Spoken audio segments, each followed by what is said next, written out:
हाँ, आ गया। मेरा मोबाइल खराब हो गया लग रहा है। ओके।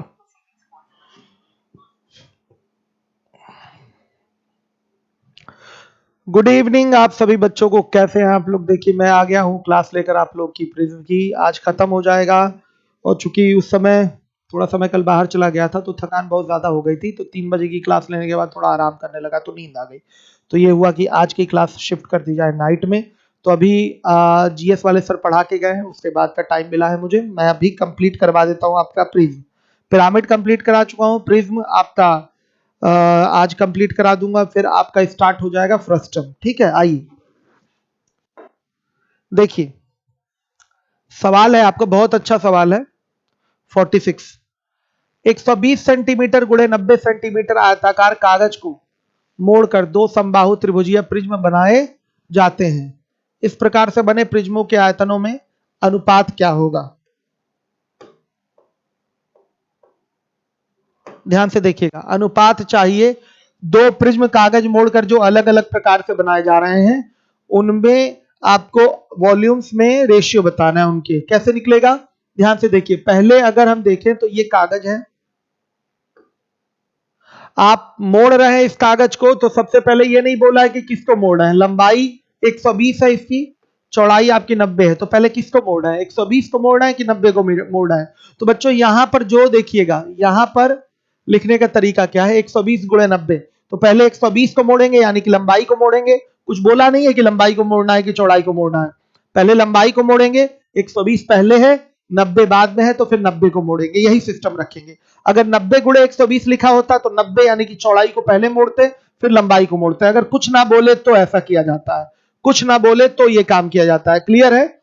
आप सबसे पहले लंबाई को मोड़ेंगे। तो मोड़ने वाली बात तो आप पीछे भी कर चुके हैं, मोड़ मोड़ के खूब बेलन बनाए हैं कागज मोड़ के।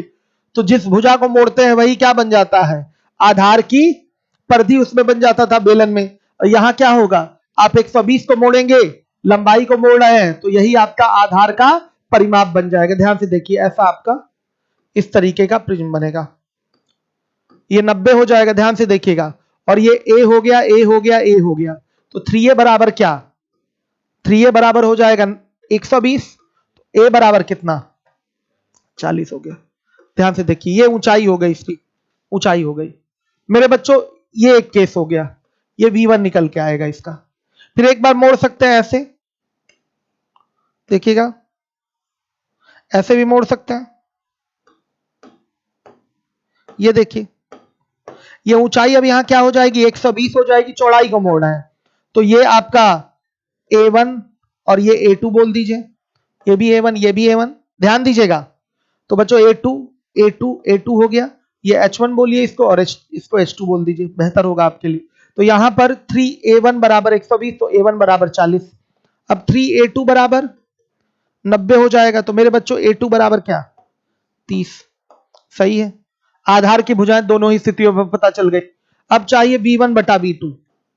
तो क्या होता है, वॉल्यूम ऑफ प्रिज्म बच्चों, आधार का क्षेत्रफल गुणे ऊंचाई, यही तो होता है। इतना ही सिखाया मैंने। आधार का क्षेत्रफल क्या हो जाएगा, पहले वाले का √3/4 A1 का स्क्वायर इंटू H1, और ये हो जाएगा √3/4 A2 का स्क्वायर इंटू H2। मान डालिए, इससे ये कैंसिल हो गया, तो यह आ गया बच्चों 40 का स्क्वायर गुणे आपका 90 हो जाएगा, और नीचे क्या आएगा, 30 का स्क्वायर और गुणे 120 हो गया। हर एक बच्चा देखे, आ रहा है समझ में? कोई डाउट है तो बताइएगा। अब देखिए क्या क्या कटने वाला है आपका। कट के ये सीधे सीधे रेशियो जो आएगा वो आएगा बच्चों आपका 4 और 3 का ही आएगा। देख लीजिए, कट के जो फिगर आएगा वो 4 और 3 का ही आएगा। कोई डाउट हो तो बता दीजिए। कट के फिगर 4-3 का आएगा तो रेशियो बना 4:3। तो ऐसे सवालों में हमेशा डायरेक्ट जो ये दिया हुआ 120 और गुणे 90 दिया हुआ, इसी को कटा दीजिए, वही आपका आंसर आता है, वही आपका रेशियो बनता है। डायरेक्ट दे सकते हैं आप आंसर। समझ में आ गया सबको? क्लियर है? 46 से खाना पीना खाए नहीं है सर आप? कौन कह रहा है कौन नहीं खाए हैं? खाए हैं, पूरा खाए हैं। 46 से कौन कह रहा है? करा तो दिया 46 से, यही तो क्वेश्चन था। अंशुम हो रहा, ध्यान दीजिए। अब अगला सवाल है आपका, अगला क्वेश्चन।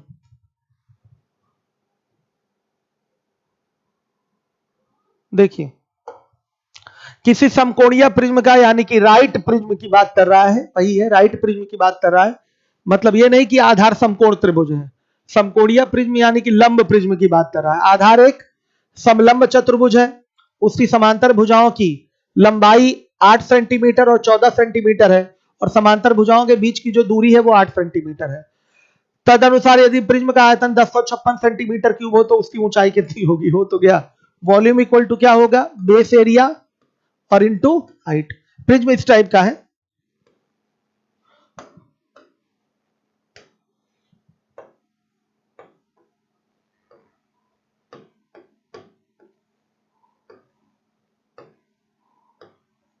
ध्यान से देखिए, प्रिज्म ऐसा है, आधार इसका समलंब है, टॉप इसका क्या है? वो भी समलंब है। ध्यान से देखिएगा, आधार समलंब तो टॉप भी समलंब होगा। इस टाइप का आपका प्रिज्म है।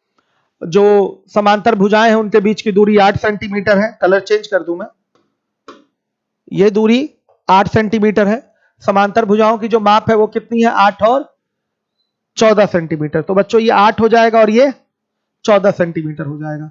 प्रिज्म की ऊंचाई आपसे h पूछा है, तो फॉर्मूला क्या होता है वॉल्यूम का? बेस एरिया इंटू हाइट, और बेस क्या है आपका? ट्रेपेजियम है, समलंब चतुर्भुज है। तो समलंब चतुर्भुज का क्षेत्रफल 1/2 समांतर भुजाओं का योग गुणे उनके बीच की दूरी, यही होता है। तो आइए वॉल्यूम देखिए, 1056 बराबर बेस एरिया क्या हो जाएगा? 1/2 समांतर भुजाओं का योग 14 + 8 और गुणे बच्चों उनके बीच की दूरी कितनी हो जाएगी? 8 और गुणे ऊंचाई कितनी? h, ये निकालना है। ये एरिया हो गया बेस एरिया। अब हल करेंगे तो h बराबर कितना? 12 सेंटीमीटर। ये आपका आंसर आ गया, हल कर लीजिए। ये 12 सेंटीमीटर आ गया। क्लियर हो गया? कोई डाउट हो तो आप लोग हमको बता दीजिए। कितना सिंपल सा सवाल था। आइए अब आपका क्वेश्चन है, यही आज मुझे अभी कंप्लीट कर देना है, कल से हम आपको फ्रस्टम पढ़ाएंगे। देखिए, यदि एक लंब प्रिज्म के आधार का क्षेत्रफल, ऊंचाई और आयतन क्रमशः 3√3/2 पी स्क्वायर सेंटीमीटर स्क्वायर, आधार का क्षेत्रफल 3√3/2 P square centimetre square, 100√3 centimetre और 7,200 सेंटीमीटर क्यूब वॉल्यूम है, तो पी का मान सिंपल है बच्चों, आप जानते हैं क्या होता है? Volume equal to base area into height. Volume कितना है? 7200। बेस एरिया कितना है? 3√3 और बाई 2 पी स्क्वायर, और इंटू हाइट। हाइट क्या है बताइएगा? ऊंचाई। ऊंचाई है आपकी, बोला गया है 100√3। सब हो गया सिस्टम। मेरे बच्चों हल किया जाएगा तो ये कितना आएगा? पी बराबर 4 आ रहा है। हल करके देख लीजिए, 4 आएगा। समझ में आ रहा है? कैसा लगता है ऑफलाइन क्लास में एक बड़ी भीड़ पढ़ाने वाला शिक्षक ऑनलाइन में इतने कम बच्चों को पढ़ा रहा है? कितनी हंसी आती है हमें भी। चलिए, इसका कारण क्या है कि ऑनलाइन पे हम लोगों ने कभी काम किया ही नहीं, और अब से करना शुरू किया है, तो अब से करना बहुत टफ टास्क हो गया है। ऑनलाइन पे वर्क करना बहुत टफ टास्क है। चलिए ध्यान से देखिए, अब 48 हो चुका, 49 देखिए, किया जाएगा, बस आप लोग सहयोग बनाए रखें। जल्दी ऑफलाइन क्लास खुलने वाली है। देखिए, एक लंब प्रिज्म जिसका आधार एक समलंब है, यानी कि समलंब चतुर्भुज है, भाषा पर ध्यान देना है, जिसकी समांतर भुजाओं की लंबाई 24 सेंटीमीटर 16 सेंटीमीटर है एवं इनके बीच की दूरी 20 सेंटीमीटर है। प्रिज्म की ऊंचाई 30 सेंटीमीटर, तो प्रिज्म का आयतन कर लेंगे। बेस एरिया इंटू हाइट से निकल आएगा वॉल्यूम। बेस एरिया कैसे निकलेगा बताइए? 1/2 समांतर भुजाओं का योग गुणे उनके बीच की दूरी, इससे निकल आएगा। क्लियर है? कोई डाउट तो नहीं? आइए डू योरसेल्फ। हो गया। अब आइए अगला है,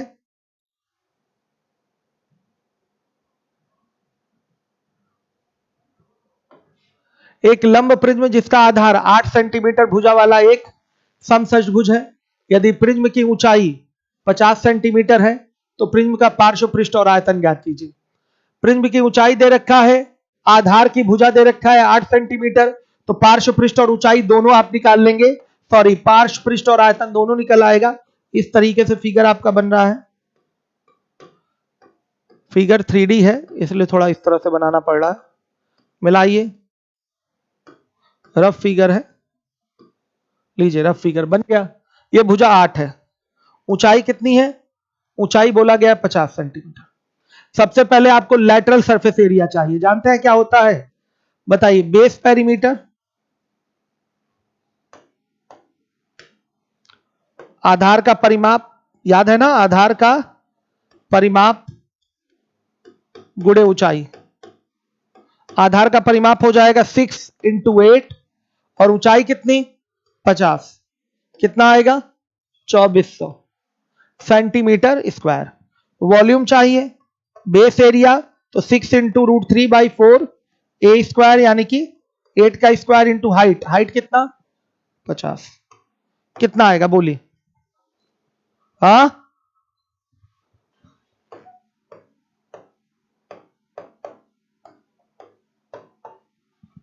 4800√3। क्लियर है? आ रही बात समझ में? चलिए ध्यान से देखिए। अब इसके बाद है क्वेश्चन आपका,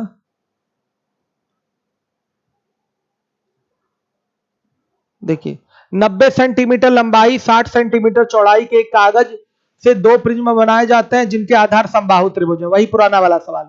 समबाहु त्रिभुज एक बार लंबाई के छोर से तथा दूसरी बार चौड़ाई के छोर से बनाए जाते हैं, यानी कि एक बार लंबाई को मोड़कर और एक बार चौड़ाई को मोड़कर बनाया जाता है, या प्रत्येक बार दूसरा छोर प्रिज्म की ऊंचाई के रूप में प्रयोग होता है। एक ही बात है।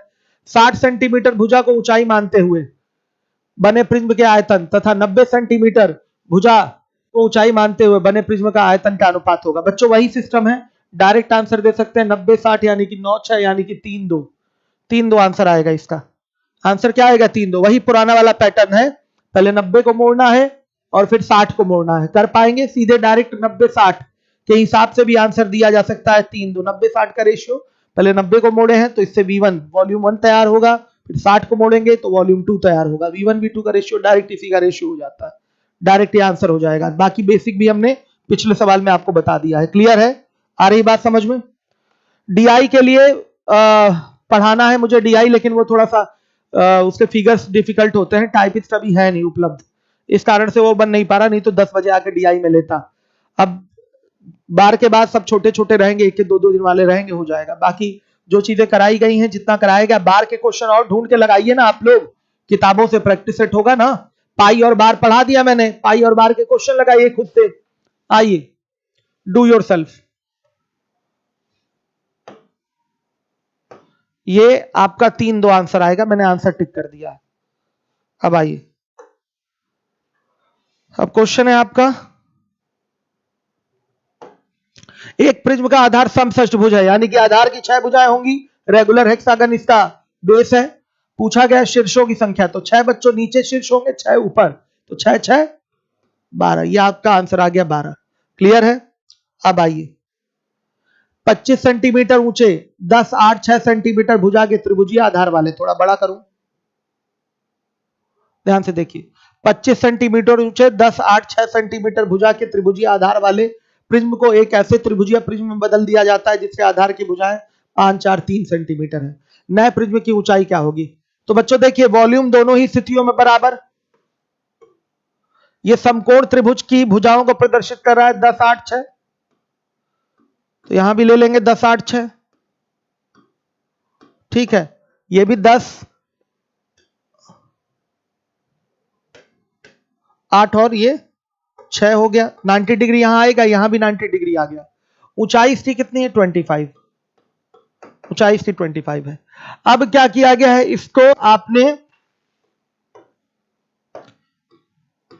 एक ऐसे प्रिज्म में बदल दिया है जिसकी आधार की भुजाएं क्या है? आधार की भुजाएं 5 4 और 3 है, तो यह भी समकोण त्रिभुज होगा। होगा कि नहीं समकोण त्रिभुज? ध्यान से देखिए, यह भी समकोण त्रिभुज का ही आपका आधार दिखाई दे रहा है। दोनों प्रिज्म है आपके, इसी को इसमें आपने बदला है, तो इसकी ऊंचाई क्या होगी ये पूछा गया है। ऊंचाई क्या होगी ये पूछा गया। हर एक बच्चा देखेगा, हर एक बच्चा जिम्मेदारी से देखे, बड़े आराम से निकल सकता है। दोनों के वॉल्यूम बराबर, तो दोनों के वॉल्यूम बराबर, तो मेरे बच्चों ध्यान दीजिएगा, क्या करेंगे, इसका वॉल्यूम आएगा बेस एरिया इंटू हाइट, यानी कि 1/2 8 × 6, हाइट कितना? 25। इसका वॉल्यूम क्या आएगा? V1 बराबर V2 का केस है, ये वॉल्यूम V1 और ये V2 हो गया। तो 1/2 बताइए, बेस एरिया 3 इंटू 4 और इंटू हाइट h निकालना है। हल करेंगे तो h बराबर क्या, h बराबर आ गया 100, ऊंचाई 100। समझ में आया? ऊंचाई सीधे सीधे क्या हो गई 100, ओरल भी बोल सकते थे। ये सीधे इसका आधा हो रहा है, ध्यान से देखिएगा, सीधे सीधे आधा हो रहा है, भुजाएं इसकी आधी हो रही हैं। तो 2 बार 2 इंटू 2 का फिगर मिलेगा, वो 4 गुना हो जाएगा 25 रुपये 100, डायरेक्ट बोला जा सकता है। लेकिन एक बार निकाल लें तो ज्यादा अच्छा है, कौन कितना इतना दिमाग में रखता है कि सीधे आधा चौथाई कर देंगे। ठीक है, समझ रहे हैं? तो एक बार में हो गया 100। आइए अब आपका अगला सवाल है, इसके बाद मैं आप लोग को पढ़ाऊंगा फ्रस्टम, बहुत इंपॉर्टेंट टॉपिक है, ध्यान दीजिएगा। एक समषष्ठभुजीय प्रिज्म की ऊंचाई 10 सेंटीमीटर है, आधार की प्रत्येक भुजा उसके केंद्र से 6 सेंटीमीटर की दूरी पर है। कराए तो है ये क्वेश्चन, ये आपका 41 सेम एज क्या है, एज 41 कराया गया है। कैसे होगा, चलिए आ जाइए। 55 देखिए, एक लंब प्रिज्म जिसका आधार एक समकोण त्रिभुज है, जिसकी समकोण बनाने वाली भुजाओं की लंबाई 5 सेंटीमीटर और 12 सेंटीमीटर है, प्रिज्म की ऊंचाई दी गई, प्रिज्म का पार्श्व पृष्ठ। सीधे देखिए, पार्श्व पृष्ठ निकालने के लिए आपको चाहिए होता है आधार का परिमाप, ये 90 डिग्री 90 डिग्री। ध्यान से देखिए, तो बच्चों ये हो गया आपका 5 12, तो ये कितना हो गया बताइएगा, 5 12, तो ये बच्चों कितना बताइए, सीधे सीधे 13 हो गया। ये 5 ये 12, तो ये कितना 13 हो गया। ऊंचाई इसकी कितनी है 10 है। तो देखिए हमें चाहिए एलएसए, एलएसए का आप फॉर्मूला जानते हैं, base perimeter BP into height. Base perimeter 5 plus 12 plus 13 और इंटू हाइट कितनी हो गई, हाइट हो गई मेरे बच्चों 10 दी गई है, कितना आएगा 300 सेंटीमीटर स्क्वायर। ये आंसर है। लग गया कि नहीं बताइए, कहीं कोई प्रॉब्लम हो तो आप बोले हमें, कहीं कोई प्रॉब्लम है बताइए भाई।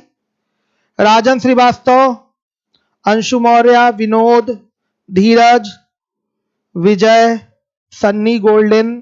डीआई नहीं पढ़ाएंगे क्या, क्यों नहीं पढ़ाएंगे सन्नी गोल्डन, अभी आप लोग प्रैक्टिस भी तो करिए, बहुत है डीआई के क्वेश्चन आपके बुक्स वगैरह में, तो पाई और वो लगा डालिए पूरा आप लोग। आप देख रहे होंगे बड़ा डिफरेंट टाइप का अप्रोच मैं आपको दे रहा हूं, इस तरह से यूट्यूब पे डीआई की क्लास नहीं पड़ी हुई जिस तरह से आपको कराया जा रहा है, इसलिए जिम्मेदारी से देखिए एक एक चीज। बीपी इंटू एक्स, ठीक है अंशु। आइए ये क्वेश्चन है 56। एक प्रिज्म का आधार एक त्रिभुज है जिसकी भुजाएं 17 25 तथा 28 सेंटीमीटर है, प्रिज्म का आयतन दिया है पार्श्व पृष्ठ। देखिए पार्श्व पृष्ठ निकालने के लिए आपको क्या निकालना पड़ेगा बताइएगा, ऊंचाई निकालनी पड़ेगी। तो ऊंचाई किससे निकालेंगे, आयतन वाले पैटर्न से। तो आयतन क्या होगा, आधार का क्षेत्रफल गुणे ऊंचाई।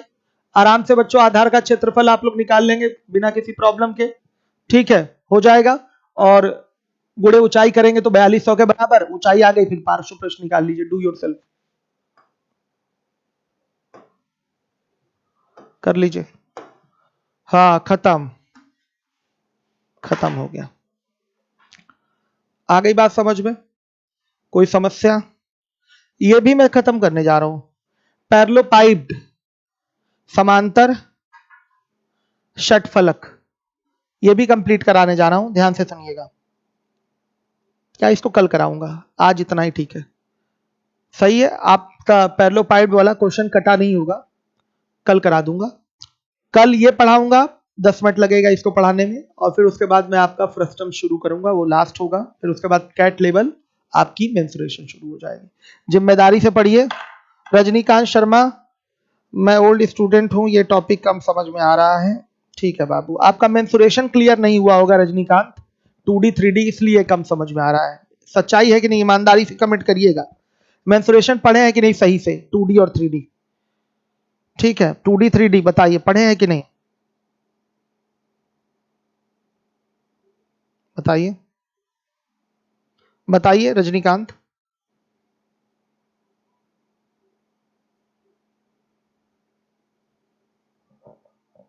बोलिए बाबू। देखिए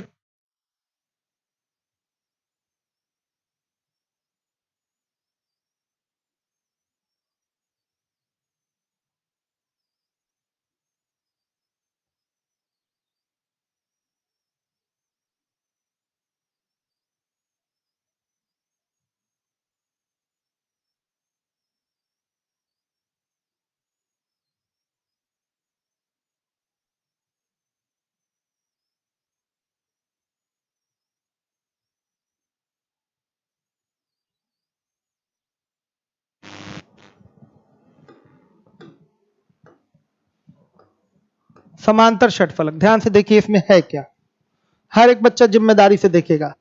मेंसुरेशन में ये इसका कोई अलग से फॉर्मूला है नहीं। बनता कैसे, दो शीट है क्या, जरा उठाइएगा अशफाक सर। इस तरीके की कोई आकृति है, इस तरीके की कोई आकृति है, इसको आपने तिरछा इस तरह से लाके मिला दिया है, इस तरह से मिला दिया, ध्यान से देखिएगा इस तरह से, तो ये बन जाता है समांतर षटफलक। जैसे ये देखिएगा, ध्यान से देखिएगा, ये एक बेस है, एक बेस ये इधर है, ये एक बेस है, एक बेस ये है, इस तरह से, इसके ऊपर ये नहीं है, इधर से है। तो क्या करेंगे आप, सीधे ध्यान से देखिए, इधर से इनके फलकों को जोड़ दीजिए। इस तरीके की जो आकृति बनी है, ये नीचे और ये साइड में तिरछा जाके ऊपर है, तो इसको क्या कहते हैं, समांतर षटफलक कहते हैं। क्लियर है। समांतर षटफलक का कोई फॉर्मूला नहीं होता आपके मेंसुरेशन में। जब भी कोई समांतर षटफलक का क्वेश्चन पूछे तो उसको घनाभ मान के हल कर दिया जाता है, ठीक है। और ये क्वेश्चन एसएससी की परीक्षा में पूछा जाता है, तो यहां लिख लीजिए, एसएससी की परीक्षा में जब समांतर षटफलक से प्रश्न पूछे तो हम उसे घनाभ मानकर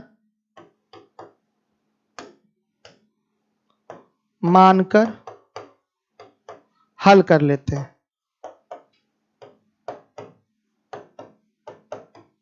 हमेशा यही होता है मेरे बच्चों। देखिए ये समांतर षटफलक का फिगर हो गया। एक फिर से दिखाऊं मैं आपको, देखिए एक बेस उठाए मैंने, ये इधर है और ये तिरछा इधर जाएगा, और इसके फलकों को जोड़ दीजिए, जैसे ये हमने जोड़ा इस तरह से।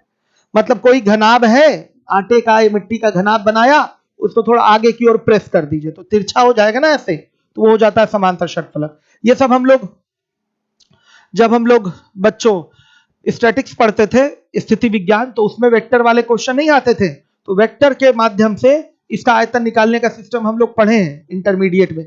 लेकिन मेंसुरेशन में कोई इसका सिस्टम नहीं होता, ध्यान दीजिएगा। तो हम लोग इसको क्या करते हैं, इसको घनाभ मानकर हल करते हैं। कोई भी क्वेश्चन पूछा है समांतर षटफलक का, तो लगा देगा उसमें आयताकार वर्ड लगा देगा, आयताकार समांतर षटफलक, रेक्टेंगुलर पैरेललोपाइड है, उसका आयतन निकालिए, कुछ भी निकालिए, तो घनाभ मान के हल करेंगे, आराम से ये क्वेश्चन सॉल्व हो जाएगा। क्लियर है सारे बच्चों को। तो इसका कोई अलग से टेंशन नहीं लेना है समांतर षटफलक के लिए, सीधे घनाभ मानिए, हल कर लीजिए। हो गया, क्लियर हो गया। आइए, फिगर स्पष्ट हो गया ना आप लोगों को। एक सवाल मैं करा दे रहा हूं, एक आप लोगों को कर लेना है। देखिए एक आयताकार पैरेललोपाइड की लंबाई उसकी चौड़ाई से 3 गुनी है और उसकी ऊंचाई से 5 गुनी है। उसका आयतन दिया गया है, तो कुल पृष्ठीय क्षेत्रफल, कुल पृष्ठीय क्षेत्रफल तभी निकाल पाएंगे जब लंबाई, चौड़ाई और ऊंचाई पता हो। इसको क्या मानेंगे, घनाभ मानेंगे। क्या मानेंगे बेटा, घनाभ मानेंगे। देखिएगा, लंबाई हो गई, ये चौड़ाई हो गई और ये ऊंचाई हो गई। तो बोला गया है लंबाई उसकी चौड़ाई से 3 गुनी है और उसकी ऊंचाई से 5 गुनी है। तो क्या क्या होगा, मान लिया ऊंचाई 1 हो गई तो ये 5 हो गई, और ये कितना हो जाएगी, इसकी ये 3 गुनी है तो ये तिहाई 5/3 हो गई। तो मेरे बच्चों 15, 5 और 3, ये रेशियो बनेगा। भाई ये ऊंचाई 1 तो ये 5 गुना 5 हो जाएगा, और चौड़ाई की ये तिहाई 3 गुनी है तो चौड़ाई इसका तिहाई हो जाएगा। सही है, होगा कि नहीं होगा, निश्चित रूप से होगा। या ऐसे भी बोल सकते थे, ये तो अपना रेशियो है बनाने का, अब चाहे जैसे बोल दें, ये 1 तो ये 3, तो ये बच्चों 5 गुना है इसका, तो ये 3/5, तो भी वही सी चीज बनेगी 15, और ये कितना 5 और ये 3, वही सिस्टम बनना है। क्लियर है, कोई डाउट तो नहीं। अब सुनिए, तो ये 15x हो जाएगा, ये 5x हो जाएगा और ये 3x हो जाएगा। तो 15x गुणे 5x गुणे 3x बराबर क्या, 14,400। हल करेंगे मेरे बच्चों, तो x बराबर कितना आएगा, x बराबर आ रहा है 4। ध्यान से देखिए, तो ये 60 हो गया, ये 20 हो गया और ये 12 हो जाएगा। ये LBH की वैल्यू है। अब चाहिए टोटल सरफेस एरिया, तो फॉर्मूला वही घनाभ वाला ही लगेगा, घनाभ मानकर ही करेंगे। तो क्या होगा, 2 ब्रैकेट में LB plus BH plus HL। मान डाल दीजिए 2 ब्रैकेट में 60 गुणे 20 प्लस 20 गुणे 12 और प्लस 12 गुणे 60 कितना आएगा 4320 आ गया मीटर स्क्वायर। ये आंसर है। लग गया सवाल? देखा आपने? ऐसे करेंगे क्वेश्चन। तो कोई भी रेक्टेंगुलर पैरेललोपाइड बोल दे या केवल पैरेललोपाइड बोल दे तो आप कैसे करेंगे? समांतर षटफलक का सवाल है, घनाभ मान के हल किया जाएगा। मेंसुरेशन भी इसका कोई फॉर्मूला नहीं होता है। ठीक है, वेक्टर वाले में हम लोग पढ़े हैं लेकिन यहां नहीं होता। चलिए एक सवाल है, आज का लास्ट प्रश्न है हमारा। प्रिज्म भी खत्म हो गया, पैरेललोपाइड भी खत्म हो गया। देखिए एक आयताकार समांतर षटफलक की दो आसन्न भुजाएं 1 सेंटीमीटर तथा 2 सेंटीमीटर है और समांतर षटफलक का कुल पृष्ठीय क्षेत्रफल 22 सेंटीमीटर स्क्वायर है। समांतर षटफलक का विकर्ण क्या है? इसको भी घनाभ मानेंगे। तो मान लिया बच्चों ये L है, ये B है, H नहीं पता है, तो आप 2 ब्रैकेट में LB plus BH plus HL बराबर क्या लिख सकते हैं? बोलिएगा। बराबर टोटल सरफेस एरिया। मान डालिए 2 ब्रैकेट में 1 into 2 plus 2 into H plus H into 1 is equal to total surface area 22। सही है? क्लियर है? इतना बना। हल करेंगे तो H बराबर कितना? H बराबर आ रहा है 3। अब मेरे बच्चों चाहिए हमें डायगोनल D, तो under root L square plus B square plus H square होगा। तो अंडर सब ये दोनों पेपर के पूछे हुए सवाल हैं। 1 का स्क्वायर प्लस 2 का स्क्वायर प्लस 3 का स्क्वायर कितना आएगा? ये हो गया 9 4 13 और 1 14 7 दूना 14 रूट 14। यही आ रहा है? लग गया। घनाभ मानकर हल करिए। समांतर षटफलक का कोई सवाल आए घनाभ मान के हल करिए। ठीक है, ऐसे निपटा देंगे सवाल, कोई टेंशन थोड़ी है। अंशु रात नहीं तो टाइम सही नहीं बाबू, ये रात का समय नहीं है। रात में आप लोग का खुद सेल्फ स्टडी का टाइम होता है, तो उसमें यूट्यूब की क्लास चला के मैं डिस्टर्ब नहीं करूंगा। चलिए विनोद कुमार जी बहुत बहुत धन्यवाद। ठीक है, अंशु सी आंसर दे चुके हैं, बहुत बढ़िया। चलिए तो बच्चों अब मैं मिलूंगा, फ्रस्टम कल पढ़ाऊंगा अच्छे से। आप लोग आइएगा लाइव 5 बजे, 5 बजे क्लास चलेगी आपकी। और कल क्या मतलब वो आज हो गया ना अब तो, ठीक है, अगला दिन तो चढ़ ही गया। तो फिर 5 बजे हम लोग फ्रस्टम पढ़ेंगे, 2 दिन वो कंप्लीट, फिर आपका यूपीएसआई निपट गया, फिर कैट लेवल हम पढ़ाना शुरू कर देंगे।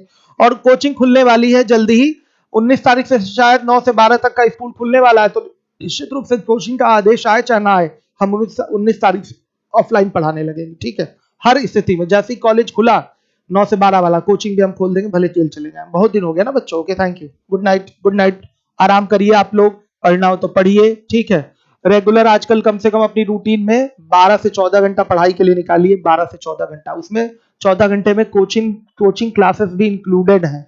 ठीक है, कोचिंग क्लासेस भी आपकी इंक्लूडेड है। ठीक है बच्चे, ओके, थैंक यू।